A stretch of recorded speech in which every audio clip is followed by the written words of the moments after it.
Hey, everybody. Welcome to our community call. My name is Meg Johnson, and we are so excited to spend time in community with you tonight.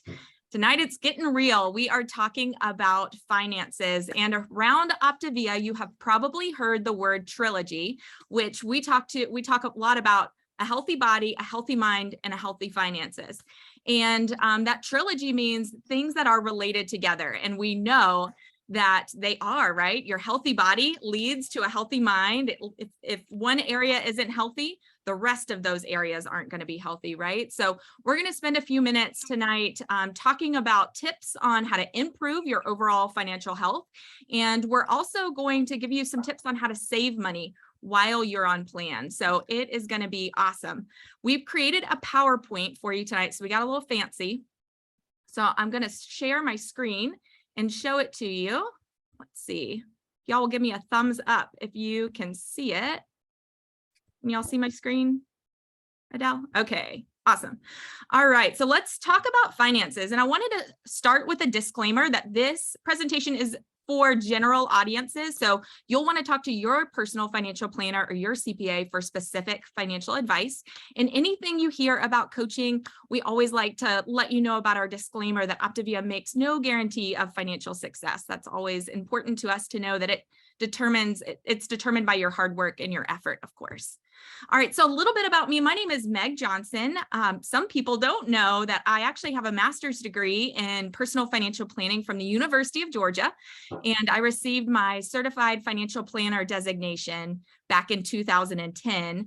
And just a little bit about my story, you can see my picture up here. So I found the program 5 years ago, and it's kind of a full circle moment for me tonight because I found this program at a point in my life where I was at my lowest. And I had decided to stay home with my young child and become a stay-at-home mom. I left my job in financial planning and became the stay-at-home mom. And for me, man, it was so hard. So any of those stay-at-home mamas out there, I tip my hat to you. You are incredible. But for me, it was so hard and so lonely that I ended up eating my way through my day. And I put on a lot of weight and just felt stuck and didn't feel like myself. And ended up having another baby. Fast forward to me needing help. And so I reached out to my health coach, Dee, and then y'all get this, the big kicker. I found out about this amazing program. And then I ignored her for 6 months. I just was not ready. I wanted to try to do it on my own, but I couldn't, and I was frustrated. And so eventually, after those 6 months, I said, okay, for me, we didn't have really good finances back then. And so this was actually my Mother's Day gift from my husband because I was miserable and I was making him miserable and everybody around me miserable. And he just said, enough already. We've got to do this because we need you to be you again. And 10 days into the program, my sweet husband had tears in his eyes and he was like, wow, you are Meg again.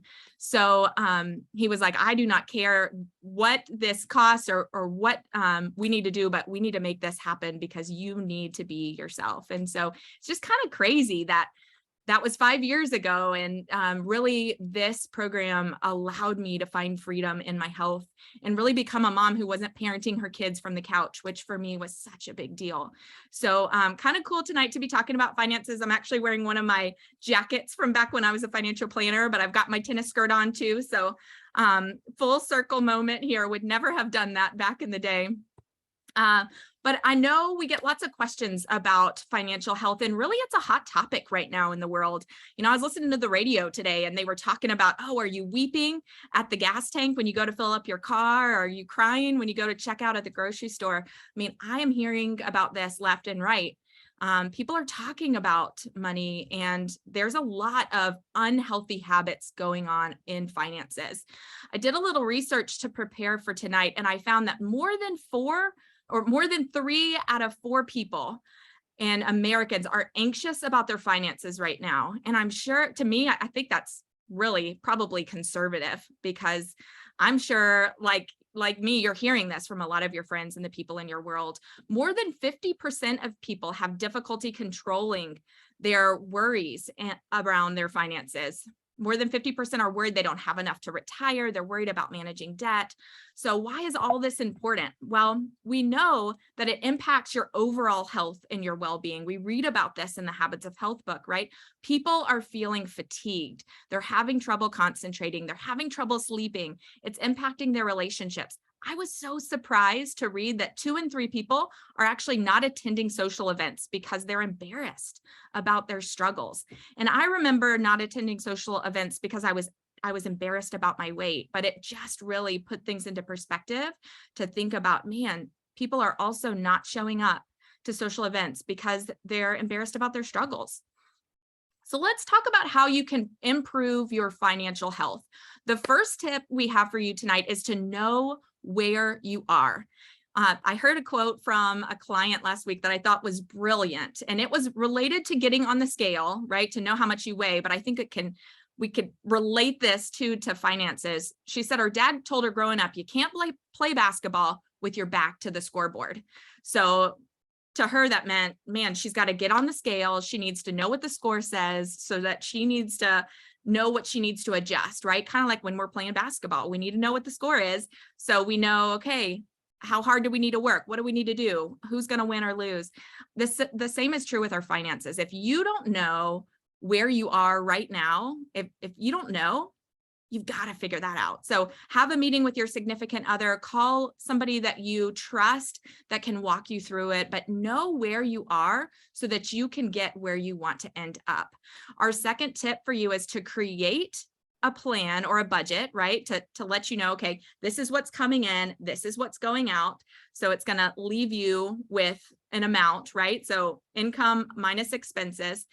And so not only do we need to create a budget to know where our money's going, but we also need to follow it, right? We need to know what that budget is and actually make decisions in alignment with that budget. The third tip is really important, and I think it's something that we don't talk about a whole lot, and that's to prioritize what's important to you. Now, you are here because health is important to you. You know, sometimes I hear from people that want to get healthy, but they're stuck or they're just not sure. And they honestly, for a lot of them, they haven't made their health a priority yet. They're not like you. So one of the really important tips in finance is to prioritize what is most important to you. And a client out there has a really powerful story around this. And actually, she's celebrating something really exciting right now. So Jess, would you pop off mute and share your story with us? Hi. Hi. Okay, I'm Jess. Today is week 8 of me being on the program, and I have lost 21 pounds so far. Now what am I supposed to say? Just share. I would love if you shared the best thing about being down 21 pounds, because when you started, you didn't even think 20 was possible. But even you getting on plan, you had to prioritize, right? Like you made a decision and you made it happen. Would you mind sharing how you prioritize that? Yeah, I had just gotten to the point where I wasn't going anywhere. I didn't want to go to church. I didn't want to get dressed. I didn't want to buy bigger clothes. And I wasn't feeling myself. So I'd actually done this before, but I only made it like a week and forgot to cancel the boxes. So they kept coming. So my husband was like, no, you're not doing that again. We're not going to do it. But I tried everything. And without him knowing, we're trying to buy a house right now. So we're like saving every dime we can. And he was like, no, you're not buying that. And I heard him, but then I also felt this tug on my heart to like, I had to do something. And my husband works a lot. So I was not my best self. I knew I had to do something. So I make decorated cookies on the side just for fun. And it gives me a little spending money. So I decided to do like a flash sale and some graduation cookies for some friends of mine. And I actually ended up making enough to buy my first box without my husband knowing. So it came and he was real curious at first. He was like, wait, when did this show up? And I said, it's really none of your business because I bought it myself. I just didn't want him to have that burden. And I finished the first box and I said, just so you know, we are buying the second box because I've got to keep going. And he said, you're right, you do. Now I'm a better mom. I'm not perfect, that's for sure. But I actually like being a mom now. And I like doing things with my kids, and I actually get out and do things with friends because my clothes fit.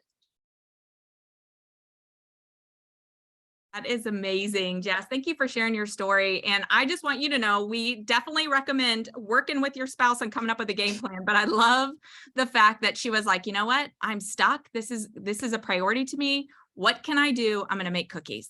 So you're the first client I know of that bought Optavia from making cookies. But hey, I love where there's a will, there's a way, and you prioritize. Whatever works. Right? What's most important to you. The fourth tip we have for y'all tonight, and as you hear a tip, if it's something that rings true to you, if you'll pop it in the chat, but that's to be on the lookout for things that are going to take you off course and what's important to you in your financial health. So beware of online shopping. We are in the age of Amazon, and I know I'm not the only one that can get into trouble really fast, just buying things. That's like window shopping is way too easy right now, right? So beware of online shopping, beware of keeping up with the Joneses, especially with social media right now, right? We see so many people going to concerts and going on vacations and showing us the highlight reel of their life. And it can be easy for us to not have the full picture of what's going on in their whole world and to make assumptions. So I think it's important for all of us to stay in our own lane. We're the only ones that know what's happening in our financial world, and we don't know what's happening in anybody else's. So be true to yourself and what's going on in your budget and with your family. The other tip we have for you tonight is to get creative. And I would love to know your ideas if y'all want to pop some in the chat on ways that you can save money. But a couple of things that Will and I did when we were just really trying to improve our financial health, we looked at where we could go for free. And back when I quit my job as a financial planner to stay home, I was making my own birthday cards. And I'm not an artist, so that's telling you something, right? We had to be really intentional. We would turn everything into a game. Even date night. Like, how can we do something fun like date night, but not spend a lot of money? I always recommend that you order groceries ahead of time, because as you are walking around the grocery store, it's easy to add things into your cart. So get creative in what you can do. I can't wait to see your ideas. I love, Lori said, delete paid apps that you don't use. Mary Beth said she canceled her house cleaners. I did that when I got into fat burn. Cut cable, find free stuff. That's so true. Stop getting, this is a big one. Stop buying coffee every morning. Goodness, if you add up what you are spending on coffee, you will be shocked at how much that is. But be careful, be mindful of the little bits. If you have an iPhone, if you go into the settings, you can see all of your subscriptions. I did that recently and was surprised at some of the subscriptions I had that I hadn't canceled yet. So you might want to go in and do that. There's a quote by the president that says, don't tell me what you value, show me your budget and I'm going to show you what you value. And I think that's so true, right? Where we spend our money shows what we value. And so you even being here tonight, you saying your health is important, shows that that is a value that you hold. Okay, want to share with you some tips on how you can save money while you're on plan. And I need your help with this one, because I know we've got a bunch of experts out there. So I want to know what ideas you have. But a couple of ideas that we created for you are to limit eating out, to eliminate alcohol. You can save a lot of money by eliminating alcohol. Order water when you're going out to eat. Keep extra fuelings on plan. Planning ahead for your fuelings and for your lean and greens. So always recommend spending some time. Typically it's on a weekend where you're planning out what lean and greens you're going to have throughout the week. And if you want to save money, making some of the Sandy's Kitchen casseroles is a great way to save money. Recommend using a calendar to do that. stay on plan. Y'all, the best way you can save money on while you're on plan is to actually stay on plan. Keep those blinders up, keep going, get to your goal. And I was reading Forbes just put an article out that groceries are up 24%, which, probably doesn't surprise you if you've been in a grocery store recently. But what I love about our fuelings is they haven't increased, but they are still delicious. So, it's a great time to grab those fuelings instead of going to the groceries in the grocery store because they have gone up so much. So I want to see what some of your ideas are. Oh, Aldi. Adele loves to shop at Aldi, save on electric and gas. Going to thrift stores, that's a good one. If you are in the weight loss phase, a lot of clients love going to thrift stores or even Goodwill around where we live. There's some really good items at Goodwill because you just need them for a couple of weeks and then you'll be in the new clothes. So as we talk about staying on plan, it's a great way to help you save money. There's a client out there. Her name is Kelly. I see her. She has such a great story. She's been on program for almost 2 weeks now, I think. And she really impressed me with how she made a game plan and stayed on plan. Kelly, will you share your story with us? Hey y'all, how you doing? I'm Kelly. I live in Louisiana, and today is my end of my second week. And I've lost 7.4 pounds. So I'm really excited. Yep. So I found myself the first week of my plan, I had to go out of town. And so I started getting real nervous about it. And I'm thinking, okay, I've got to figure out a way to stay on my plan. So in my car, I have this little fidget. So it's just like one of those little bubble poppers. And I decided that that's what I was going to do to keep myself occupied while I was driving. I was driving by myself for 3 hours and I get really bored. When I drive, I like to kind of munch and stuff. And so it was just something I thought about. And so I just kind of put it on my finger and I just started popping it. And I was, listening to my Crime Junkie, just moving on. And when it was time, my alarm went off for my little snack. I got my snack and then I went back to popping my little fidget. And it really helped me get through. And I think if you can ever find something that keeps your mind off of picking up food or grabbing something, this is kind of a little cool idea. I love that, Kelly. Congratulations on your success. And I've never thought of using one of those pop-its while you're driving or to get your mind off of things. And I know for so many of us, having something in our hands can be really powerful. So thanks for sharing that. And you have hit the ground running. So congrats on your success. It's really cool. So a couple more tips for you just to make your finances less stressful. And this came from CNBC. One is to create big picture goals. So know where you're going.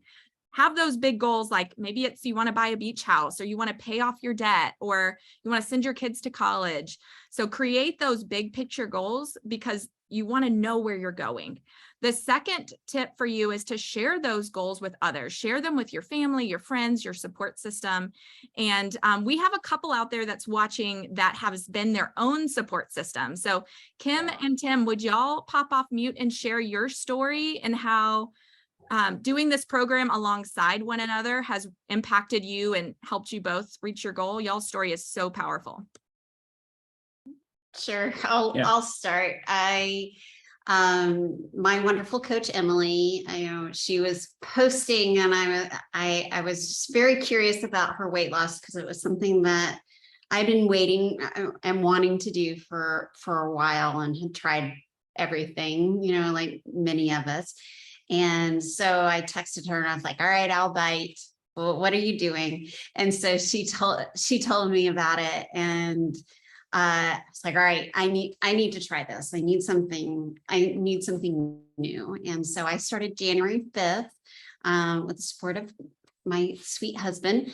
And I immediately started to lose weight and I felt better. I had lots of energy. I cleaned out closets, like I hit that fat burn, and Emily told me about it and I was like, okay. And it was great. And so now I am down 56 pounds and I have 8 pounds to go to get to my goal weight. I'm wanting to get back to where I was when we first got married. And so our 20th anniversary is next year. So here, I think I'm on the way.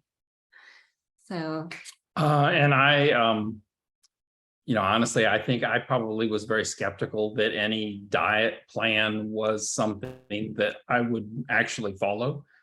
But I think seeing just the tremendous amount of success that Kim was having with it and kind of talking to her about like, well, aren't you hungry? And, isn't there an issue with this or that? And just kind of getting her kind of frank first person opinion of how things were going. Really just kind of was a constant prod for me. I didn't start it until the beginning of July. And so I think for all of the springtime, when she was on it, just the constant prod of she's doing this and I'm not, and it's clearly working. And so I started beginning of July, and based on what I weighed this morning, I'm down 40.5 pounds. So I had a much larger starting weight, started at 286. So a lot more space to lose, I suppose, as a bigger guy. But yeah, I mean, I think I feel like it's been tremendously easy for me because she was already following the plan and already making meals that would accommodate what was needed for lean and greens and stuff like that. And she's vegetarian, and me and our children are not. And so we've always kind of we're making 2 versions of whatever the meal is. And so honestly, a lot of it for me has just been switching to the version that she was already making, and pasta that's not pasta and stuff like that. And so I feel fortunate that she's like I said, already kind of in the flow for it, and something that I could just follow along and do. Man, y'all's story is so powerful. And I love the way y'all looked at each other as you were sharing. I could tell y'all have been married for 20 years and just have such a sweet love. And man, one phrase that comes to mind, no spouse left behind, right? So Kim got healthy and she brought Tim with her. And it's just so cool to see you both thriving in your health. And no doubt you're going to be reaching your goals with plenty of time before that anniversary. And I hope we get to see a picture of you in your wedding dress if you still have it, Kim. I think that's really I do. I did try it on. It fits. I just can't quite zip it all the way up. Man, that is awesome. That is awesome. Well, thanks for being on tonight and sharing your story. There's a lot of love for y'all in the chat, so be sure to check it out. So working with and sharing your goals with somebody, be it a spouse or a friend or a support system, makes a big difference in making your finances less stressful.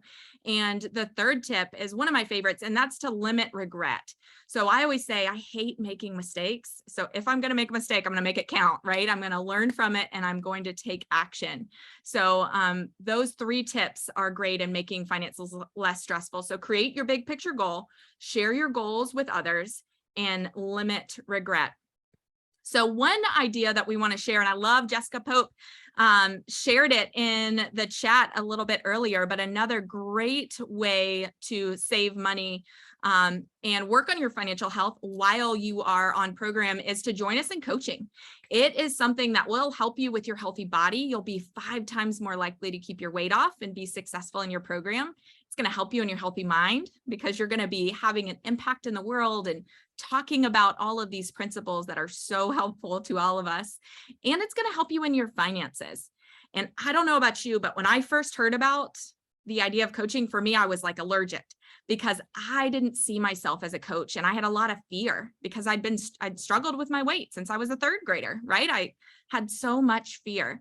So I love this quote because it's a quote I thought of right before I became a coach. It says, sometimes what you're most afraid of doing is the very thing that's going to set you free. And I know for me and my world, it was. And one reason why we wanted to bring this up tonight of all nights is we have the Accelerator Bonus, and that is going on through the end of day tomorrow, the end of the month. And essentially it makes it really easy for you to help other people get healthy. So we just wanted to let you know that this is going on. If you wanted to help 3 people in your first month, and it could be, you have to become a coach by 8/31, but it can be for August, September, or October. If you help 3 people, you'll make $313. 5 people, it's $614. If you help those 3 people and you just do it 3 months in a row, you're earning almost $650.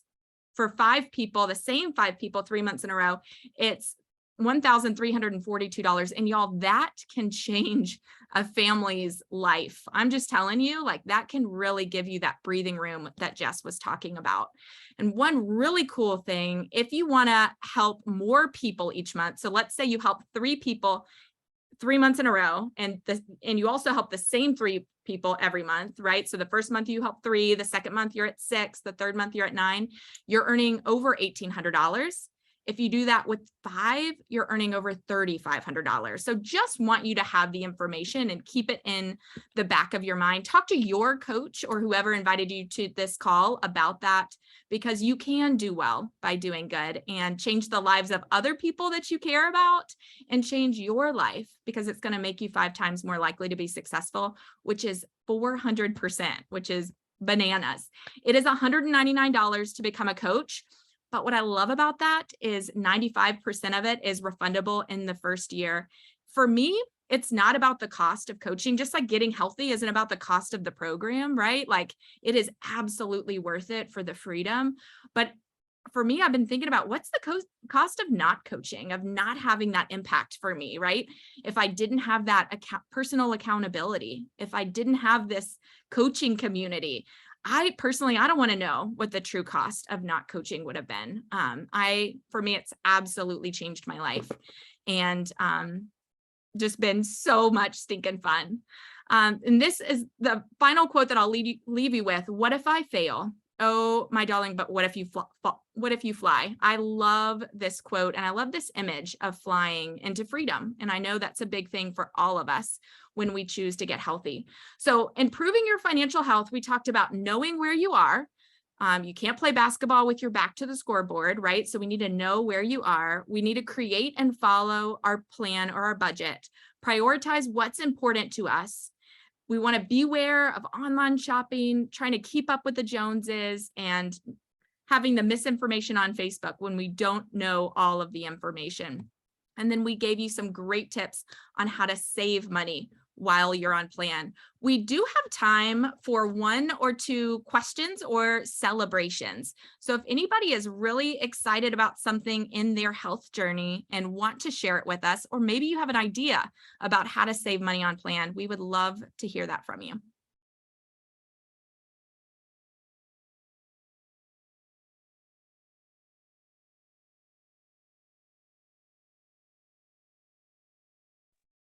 And I know Colleen, go for it, Odette. I've lost 41 pounds, and I used to use this, and I don't need to use it anymore. So I'm pretty excited about that. Wow, Odette, that's huge. Thank you for sharing that with us. Congratulations. You're welcome. That's Thank you. incredible. That is incredible. Man. Colleen asked, are any courses or trainings required to be a coach or helpful to be an effective one? I would say there are no courses or trainings required. We do have just-in-time training, so we will show you as you go. You'll link arms with your coach, and they will figure it out for you and with you, alongside you. And yes, for who's asking for the slides, we can give you access to those. All right. Well, I see that we are coming up right against time. So thank you to everybody who spoke tonight. Thank you for everyone who shared. And we will see y'all here next week. Hope you have a good rest of your night. Bye, y'all.